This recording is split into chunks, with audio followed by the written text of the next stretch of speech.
But before that, let me just say some few things. One, as a minister, I have been extremely patient and accommodative to the union, my inclusion being having been ordered by the court, because matters HR are my responsibility across government. And I've been extremely patient and walked this journey with the union. But three things really for me are of major regret. One, I am not used to dishonesty. I cannot understand how you go for a meeting, you agree on one thing, 2 hours later, people change goalposts of what you agree. For me, that is an extremely strange territory.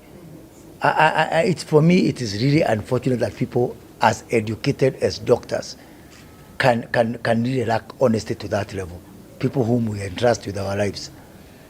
My second regret is all of you, media, and the country have been saying again and again that government needs to respect court orders.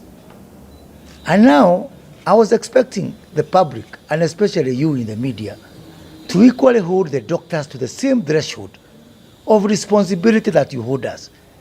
How can court orders be flouted, that the strike is suspended, not once, not twice, 3 times? But if it was government, that could have been a different story. I did not find equal voices from the media and from the public, from civil society, that keeps asking government, why are you not respecting court orders? Why are you not holding these people if we want to have a country that is ruled by the rule of law?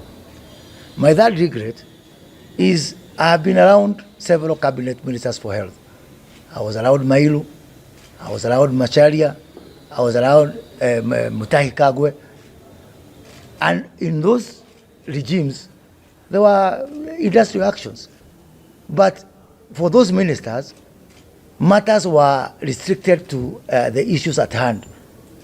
But for my sister here, it is the first time I've seen a lot of personalization of the issues. Is it because she's a woman? And if we want to, because I've seen a lot of, disproportionate treatment between this particular cabinet secretary and the previous cabinet secretaries.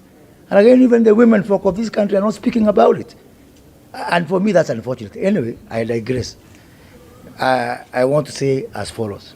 One, we know, and last week we were in the wage bill conference, and I did state there, 1 million of us, 1 million people, public servants, consuming over 50% of our tax revenues. And we said that it's not me or you or the President of the Republic of Kenya.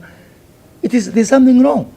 There's something terribly wrong when 1 million people take half of our tax revenues, and then the 53 million people take another one. And we have committed as a government to nothing but honesty and to say the truth, no matter how unpalatable.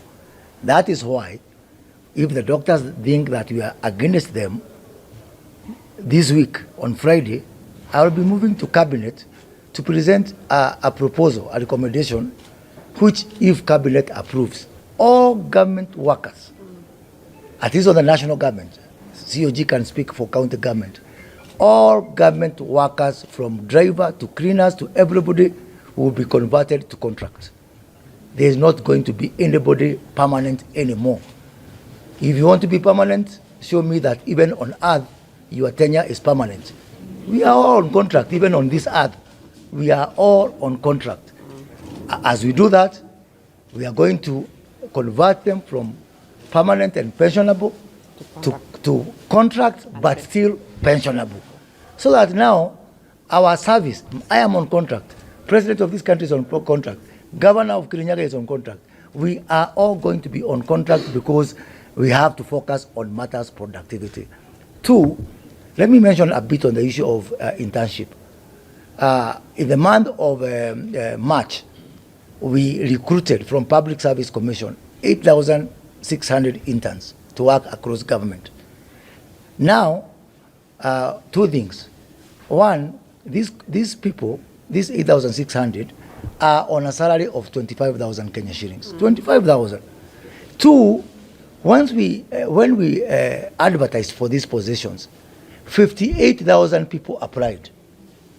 8,000 people is an improvement from 3,000 which last year, and I did effort to ensure that we get resources to increase to 8,000. But still, 50,000 graduates, people who went to school, and you don't want to tell me this degree is more important than the other degree, could not get internship of 25,000. They would be very happy to get 25,000, let alone the 70,000 that we are talking about here. I know I'm saying this matter is in court, our hands are tied, but again, I am going to have public participation on this issue of an internship policy that cuts across board for everyone. Finally, let me say that this circus is over. You saw here. You are here with us 3 days. We come here, 47 governors with Bendera. We are here, 14% of the cabinet is here, by the way. 14% of the cabinet sitting here. Not 1 day, 2 days, 3 days. The amount of humiliation that you've been taken through by the union is just unimaginable. It's on another level. So this is the end of the circus. Employers are here. 47 governors would go and do what they do best. KNH is here. KUTLH is here. MTLH is here. Those are the employers. And we are saying that because we have been entrusted with the lives of Kenyans, as a responsible government, we cannot discuss in perpetuity.